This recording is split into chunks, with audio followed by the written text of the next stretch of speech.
Assalamualaikum warahmatullahi wabarakatuh. Kali ini saya akan menjelaskan materi untuk minggu ke-8 yaitu Multimodal Literacy in Language Classroom. Sebenarnya sudah dibahas sebelumnya pada pertemuan 5 kalau tidak salah, membahas tentang multimodal, literacy dan sebagainya. Nah, kalau kita berbicara tentang multimodal literacy in language classroom, maka multimodal literacy yang ada saat ini adalah literacy yang berbasis dengan teknologi. Kita saat ini hidup di tengah-tengah masyarakat yang mau tidak mau harus memahami teknologi. Jadi kita dituntut untuk bisa menguasai teknologi terutama di bidang pendidikan. Kalau kita tidak menguasai teknologi, maka kita akan ketinggalan zaman.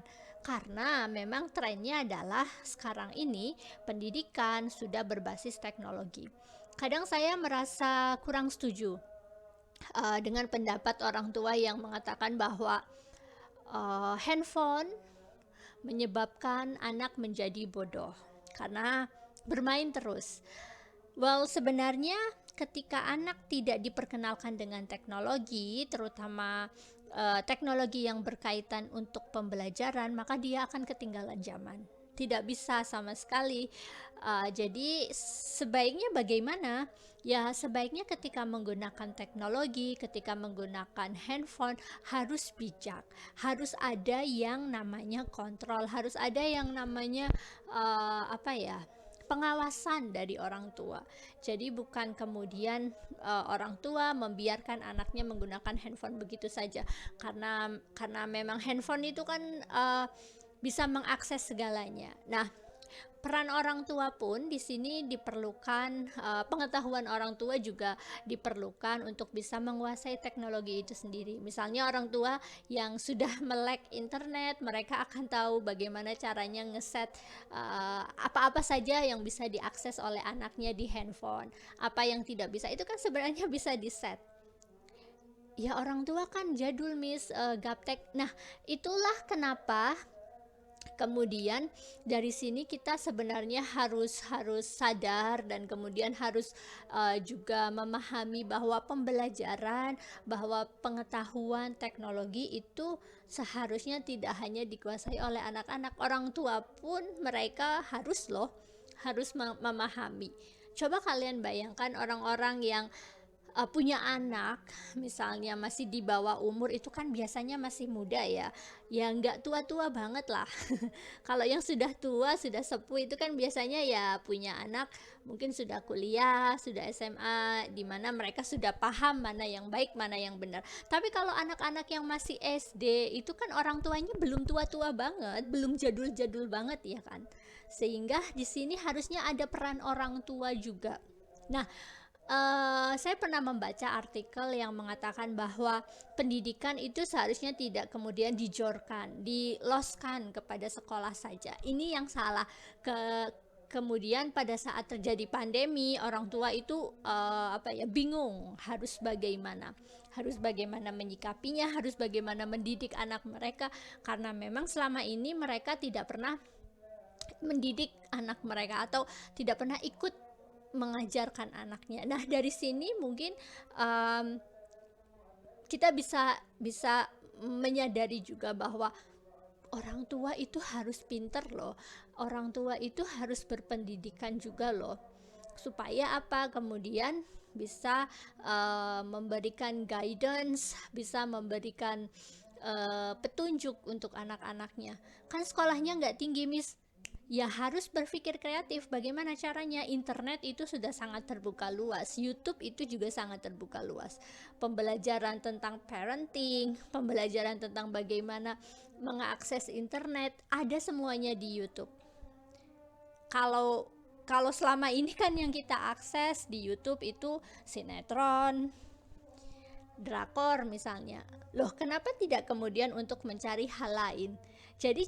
Jadi saya sangat-sangat tidak setuju ketika orang tua banyak yang mengatakan menyalahkan internet, menyalahkan handphone, membuat anak mereka menjadi bodoh. Ya karena tadi orang tua memberikan handphone kemudian tanpa pengawasan, jor-joran segala macam, ya akhirnya anak memang tidak bisa memahami apa yang harus mereka cari. So di sini peran orang tua sangat penting sekali.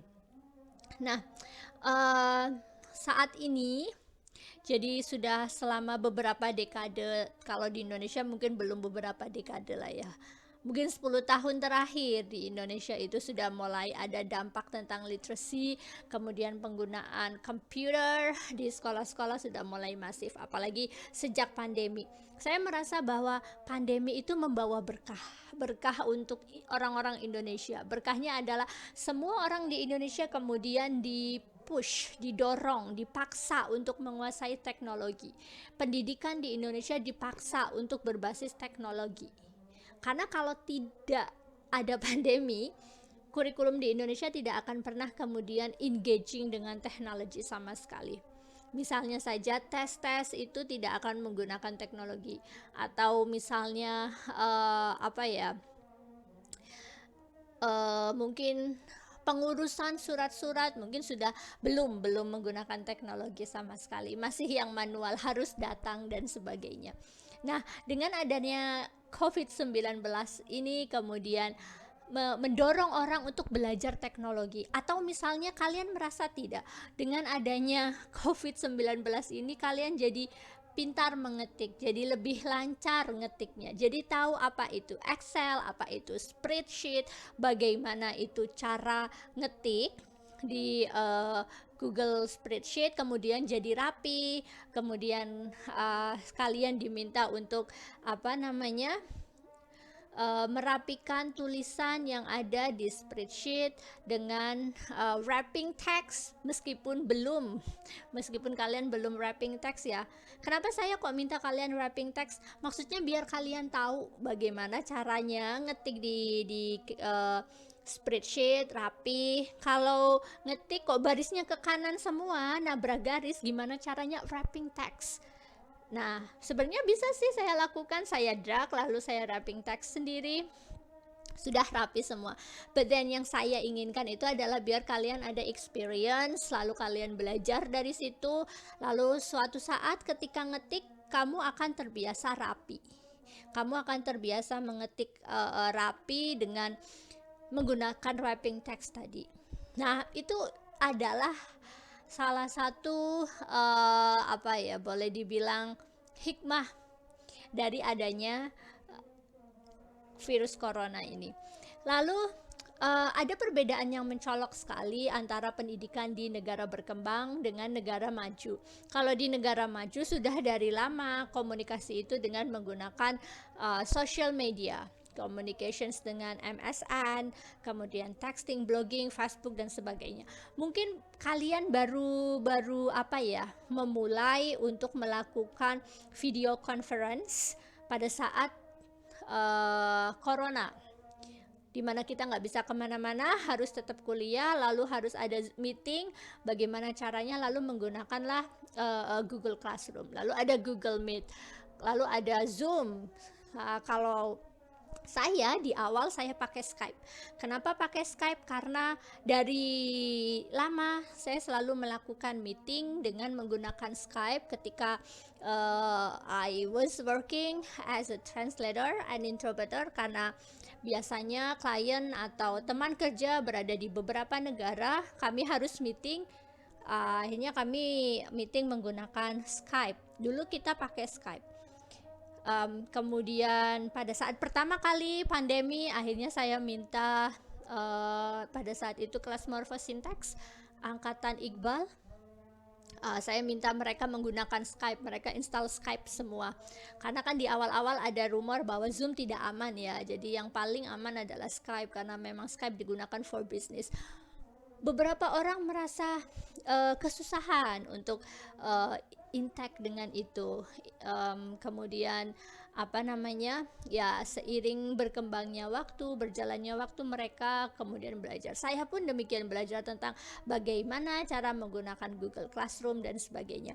Di negara berkembang, hal-hal yang seperti itu sudah biasa, sudah pembelajaran online, segala sesuatunya sudah paperless. nggak lagi dengan menggunakan paper, itu sudah biasa mereka lakukan. Nah, kita kalau tidak ada pandemi ya masih jadul, kita masih jadul. Jadi memang pandemi ini somehow memberikan dampak positif di segi teknologi. Oke, kalau di negara-negara berkembang seperti di India misalnya, komputer itu adalah hal-hal yang sangat mewah ya. Di Indonesia pun masih demikian. Komputer itu masih hal yang mewah. Tidak semua orang bisa mendapat komputer. Nah, padahal dengan bisa mengakses komputer, maka kita bisa mengakses banyak pengetahuan. Kalau yang orang-orang desain, misalnya seni, mereka bisa menggambar lebih banyak, mereka bisa berkarya lebih banyak. Orang-orang yang mereka di bidang misalnya science, mereka akan lebih banyak menghitung, measurement dan segala macam dengan menggunakan komputer itu tadi. Jadi sebenarnya kita butuh itu semua. Kalau kita ya orang bahasa, ya ala kadarnya lah, bisa ngetik saja, kita bisa mengetik lancar, rapi, kemudian gak nabrak garis ya. Ngetik di Excel, ngetik di spreadsheet gimana biar nggak nabrak garis, itu adalah satu ilmu loh, ilmu tersendiri yang perlu kita pelajari. So nowadays due to the pandemic, proses pembelajaran sudah berubah totally different. Kemudian tidak lagi menggunakan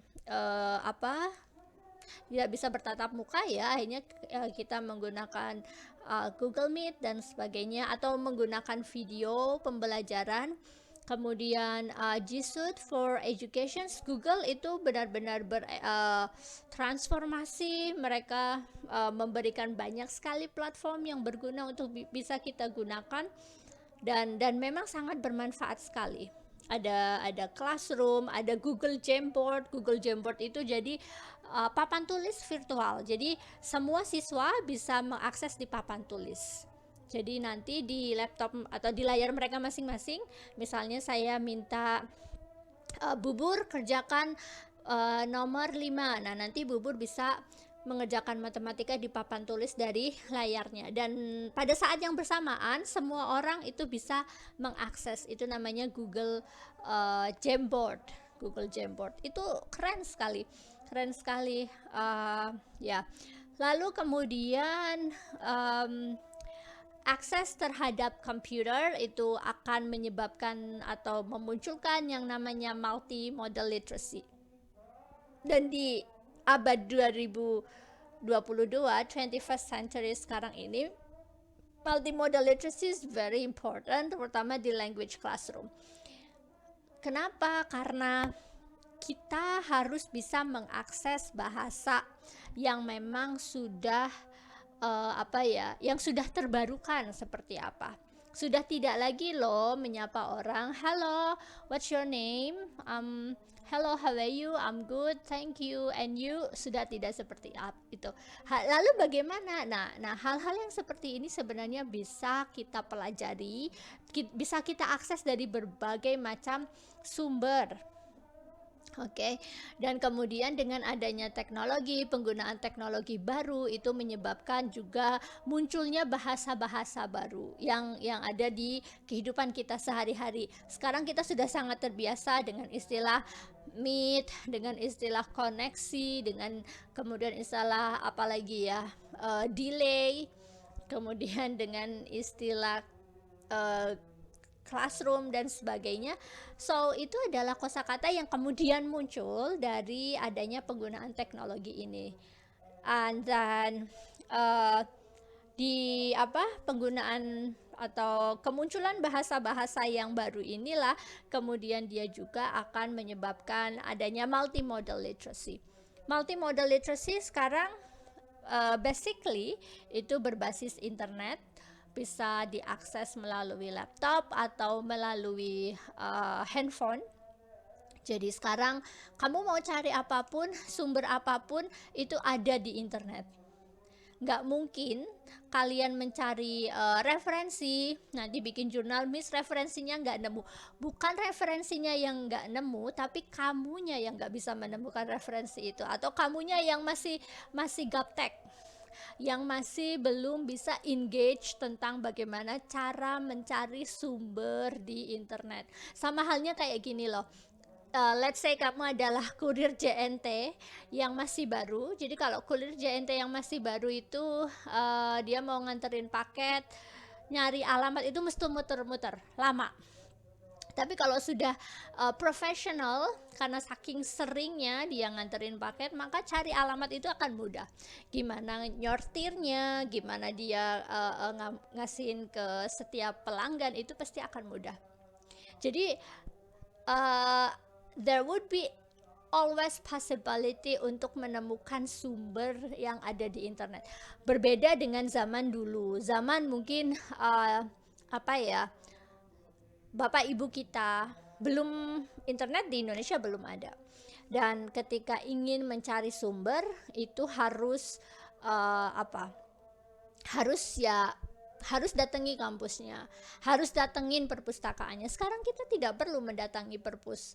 Semua yang kita butuhkan diakses di internet sudah ada.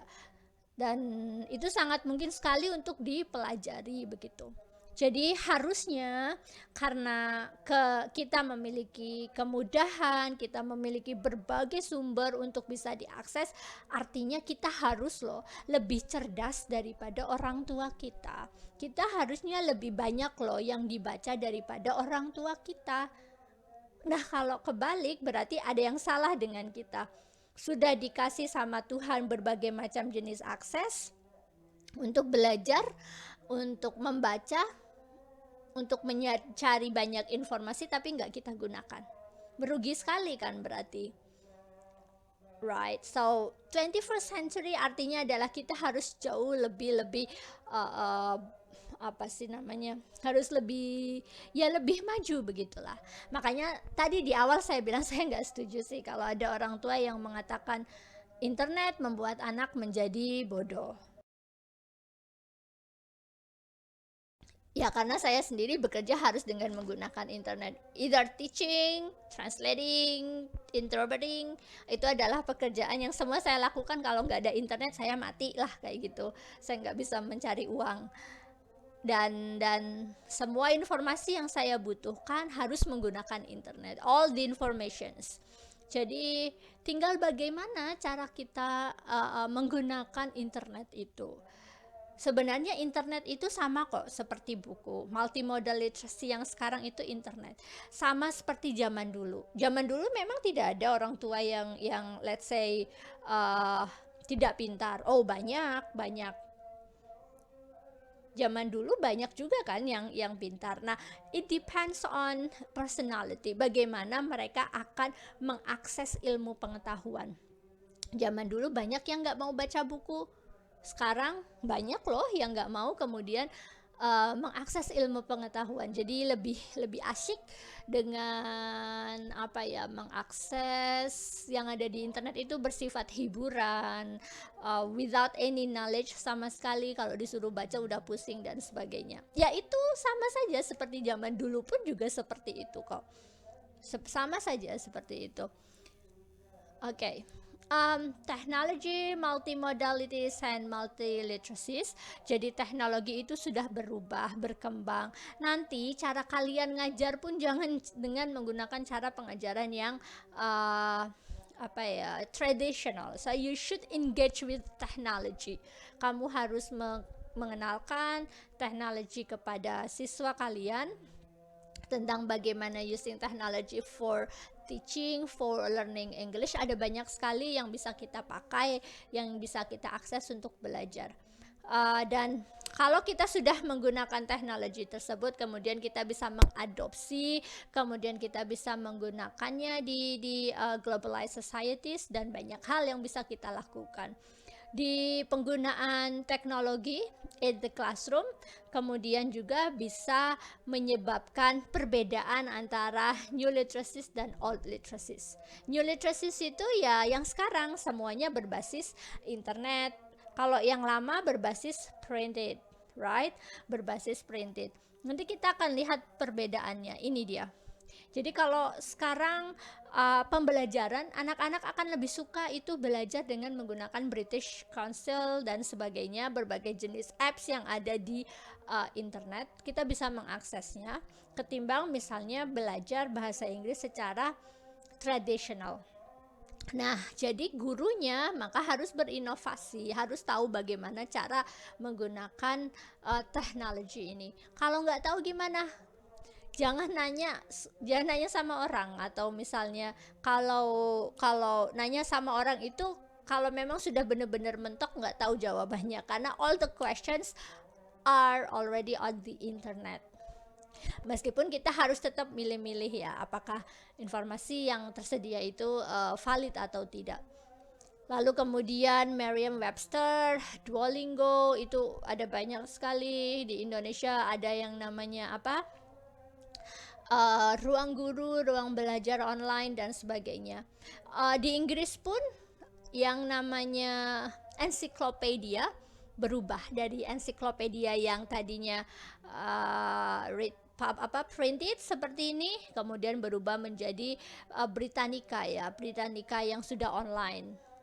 Saya suka baca ensiklopedia karena dia itu berisi pengetahuan umum dari seluruh dunia, and then I was like reading more information, new knowledge coming from the encyclopedia. Tapi sekarang encyclopedia itu memang biasanya gede-gede nih, tebel-tebel dan berat-berat bukunya, dan banyak gambar-gambar. Saya suka. Kalau sekarang semua ensiklopedia yang berat itu ada di handphone kita yang kecil ini.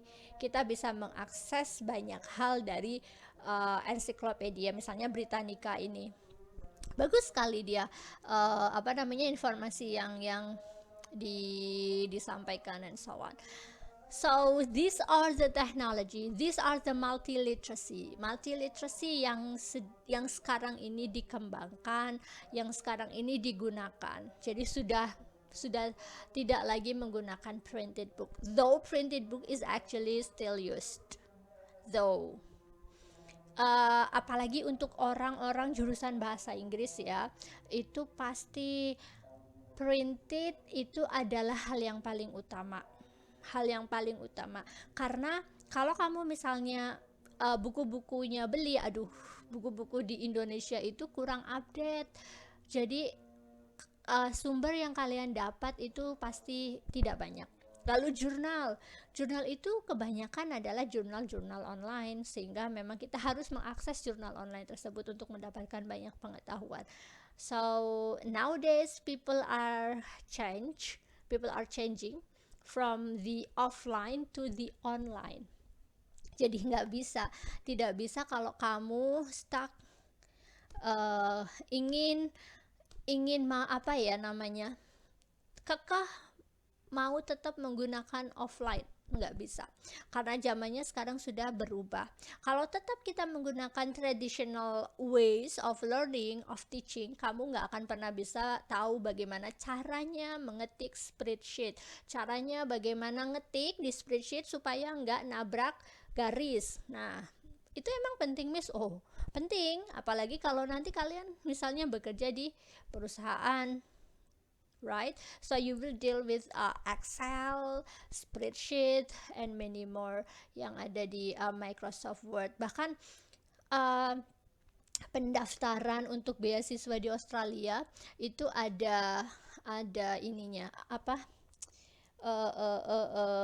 ada satu lembar yang menanyakan apakah kamu bisa mengoperasikan komputer, berapa sering kamu menggunakan komputer. Nah, itu menyatakan ya bahwa kalau kamu mau dapat beasiswa dari pemerintah Australia, maka saya ingin tahu kemampuan komputer kamu seperti apa sih, gitu. Karena computer has become part of our life.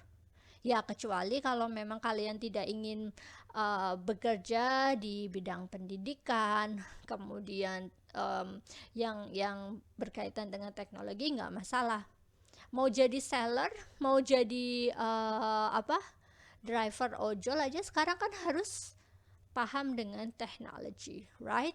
So everything is now technology, ladies and gentlemen, and I do not agree when people saying that internet, mobile phone has made people less interested in studying. Ya karena memang sebelumnya juga nggak mau belajar sih. Belum punya HP pun dia juga males kok belajar.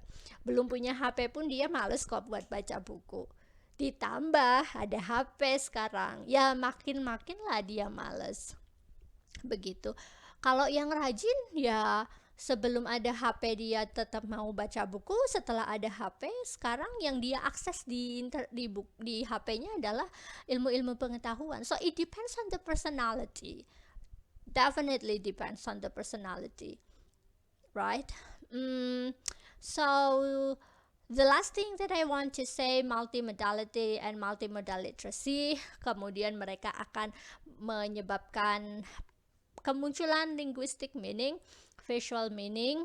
Visual meaning itu kita tahu ya, kalau ada simbol-simbol Zoom, simbol-simbol raise hand di Zoom, atau misalnya simbol-simbol di Google Meet, di WhatsApp, centang biru, nah itu namanya visual meaning. Aduh, belum centang biru.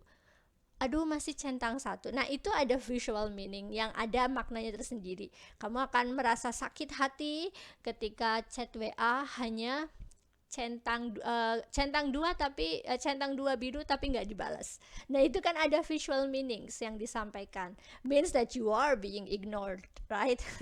Lalu ada audio meaning, gestural meaning, juga ada special meaning dan sebagainya. So, technology that now coming to create new meaning, makna baru, dan itu sangat-sangat erat sekali, sering sekali digunakan dalam pembelajaran sehari-hari.